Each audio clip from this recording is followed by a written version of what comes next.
Assalamualaikum warahmatullahi wabarakatuh. Kembali lagi kawan di Legenda Catur Dunia. Kita lanjut lagi kawan dari permainan Magnus Carlsen di Title Cup atau Title Tuesday edisi tanggal 26 Juni 2024.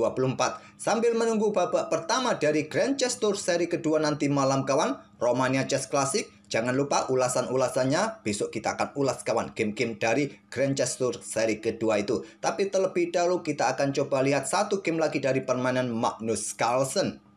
Magnus Carlsen bermain di dua sesi kawan. Cuma sesi awal kawan, Magnus ini posisinya kurang bagus.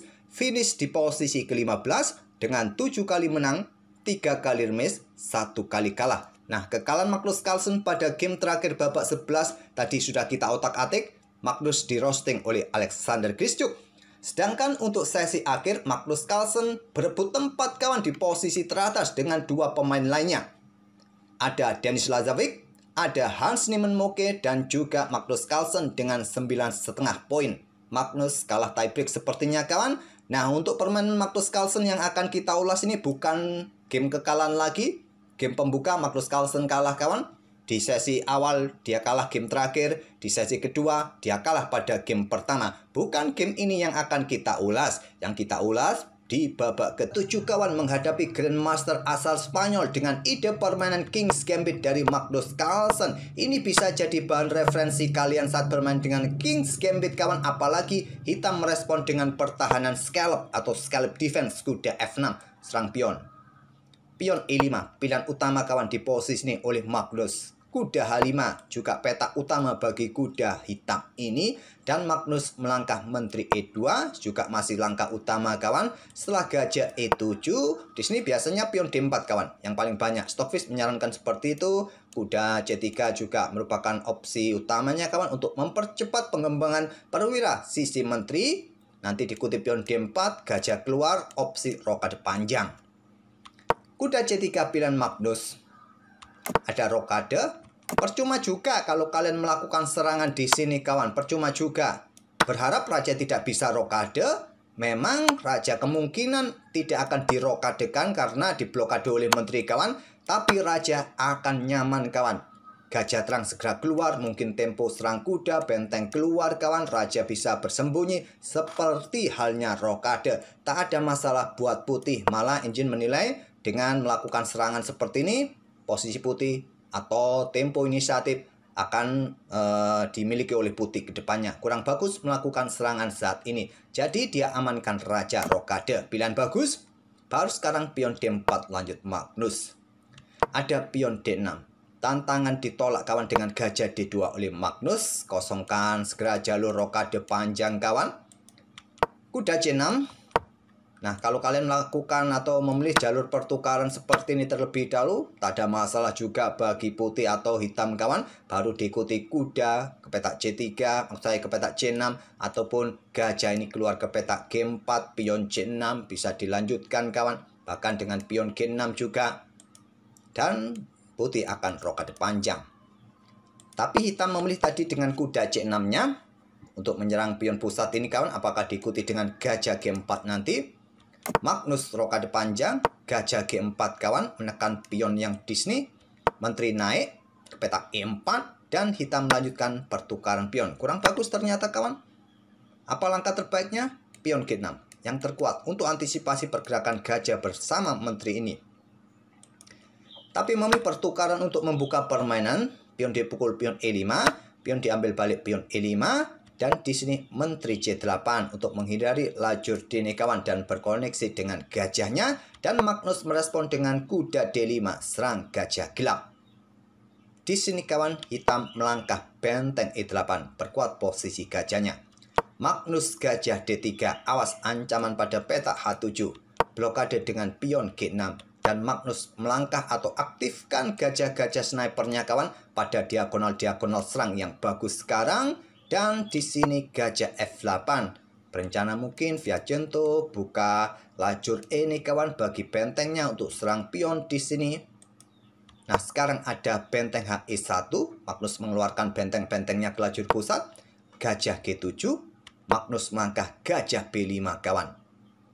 Karena percuma juga sekarang diagonal ini tidak cukup efektif bagi menteri ataupun gajah kawan. Butuh dobrakan pion nanti. Jadi menyerang kuda dengan gajah B5. Pion A6. Ini bentuk provokasi kawan untuk melakukan pertukaran. Gajah sikat kuda C6 dan berharap pada lajur B semi terbukanya hitam di sini. Kuda B4 serang pion kawan. Ada pion dorong lagi.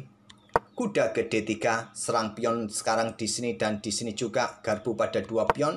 Menteri E6. Dua kali sudah melakukan langkah-langkah yang kurang presisi hitam. Gajah F8 menurut Stockfish satu-satunya langkah yang terkuat untuk pertahankan pion ini kawan. Kalaupun pion ini jatuh, kalian serang menteri. Memilih dengan menterinya keluar ke peta E6. Mencoba ingin rebut pion ini. Nah, Stockfish menyarankan ambil pion ini saja. Menteri ambil pion yang di sini. Nah, kalian bergerak benteng naik ke peta D4. Tujuannya apa? Ya, blokade lajur D nih kawan. Saat ada serangan menteri A1, raja bergerak naik. Tapi memilih dengan menteri pertahankan pion. Menteri A4. Gajah F8 pertahankan pion C5 kawan. Raja bergeser ke B1 terlebih dahulu. Lindungi pion sebelum ambil pion yang di sini. Ada benteng A D8. Kuda caplok pion F4. Benteng pukul benteng D1. Ambil balik. Kuda pukul kuda. Ambil balik. Diikuti dengan menteri F5 menantang pertukaran. Magnus menolak dengan menteri mundur ke G3. Ada gajah G7 menekan pion ini kawan terus. Nah, di sini ada benteng E1. Magnus Carlsen tetap mempertahankan pion kawan. Magnus ini sangat cantik kalau bermain dengan pion-pion kawan. Ibarat kata Paul Morphy, bantu pion kalian akan membantu permainan kalian. Salah satu filosofi permainannya Paul Morphy. Nah, menteri H5 kawan, lanjut hitam. Magnus bergerak kuda D2. Di sini ada gajah F5 dan pion B3. Untuk hentikan laju pion di lajur C ini, perkuat posisi kudanya nanti ke depan dan juga buka ruang pergerakan bagi raja agar tidak ada masalah back rank kawan. Hitam merespon dengan langkah benteng D8, diikuti raja naik ke B2 oleh Magnus. Di sini ada gajah 6, menekan kuda 2 kali kawan. Dan Magnus di sini membuat langkah blunder dengan pion E6. Tapi idenya cukup bagus kawan. Apa idenya? Buka tempat bagi menteri. Buka serangan pada pion kawan. Di sini nanti ke depan. Pion siap didorong juga. Sebetulnya cukup berbahaya langkah dari Magnus. Tapi Stockfish tidak terlalu menyukainya. Kuda kembali ke peta F3. Memang di sini terlihat Magnus Carlsen ini mengorbankan kuda kawan. Sayangnya hitam tidak tertarik. Dia memilih ambil pion. Sikat kuda ini kawan. Nah, di sini mungkin menteri ini akan ambil pion yang ada di peta J7. Gajah pukul gajah. Ambil balik oleh raja. Nah, menteri bergerak ke peta H4. Mungkin yang tidak disukai di sini mungkin pion ini akan didorong ataupun menteri ambil pion F7 kawan. Tapi dalam permainan blitz terkadang situasi seperti ini juga tidak terkalkulasi kawan. Miskalkulasi. Permainan dirasa cukup seimbang menurut Stockfish kawan. Walaupun dengan tadi permainan seperti itu, tapi dia tidak tertarik untuk ambil kuda, memilih ambil pion. Gajah ambil pion E6. Dimanfaatkan Magnus kuda E4. Apa tujuannya? Siap melakukan aksi di sini kawan. Ada gajah G7, pertukaran gajah ambil balik, menteri C3 skak, raja H6 kawan. Ya tentu saja kalau mundur ke area terang kawan ada skak garbuan kuda menteri jatuh. Bergerak ke peta H6. Berikutnya pion H3, diikuti pion G4, pion G5 mungkin. Menteri ke pusat, ke D5. Kuda caplok pion C5. Benteng naik, pertahankan posisi pion. Di sini hitam punya opsi juga untuk ambil pion ini kawan. Ini pilihan terkuat atau menantang pertukaran di sini ancam benteng sekalian. Memilih angkat benteng. Dimanfaatkan Magnus angkat benteng E4 dan persiapan ke lajur H kawan. Awas, hati-hati. Benteng C6. Benteng H4 skak. Raja G5, Magnus korban benteng kawan. Kuda E4 skak, raja caplok. Cuma balasannya ini kawan. Menteri G3 skak, raja bergerak ke ruang terang. Ada skak garbuan, kuda F6, menteri hitam jatuh. Ambil balik setelah menteri ke peta H4 skak ini, hitam menyerah.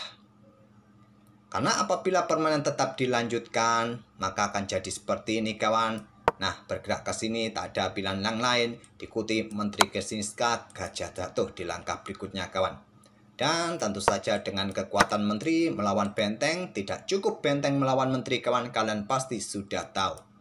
Coba kita ulangi lagi tahap pembukaannya kawan. Bisa kalian hafal langkah-langkah jalur utama pilihan dari kedua pemain ini saat ada kuda F6, salah satu pertahanan scallop defense untuk bermain melawan King's Gambit kawan. Nah, beberapa langkah di tahap pembukaannya seperti ini dengan opsi rokade panjang bagi putih. Oke, semoga permainan dari kedua pemain bisa menghibur kalian dan kita akan bertemu di video-video berikutnya. Terima kasih. Wassalamualaikum warahmatullahi wabarakatuh.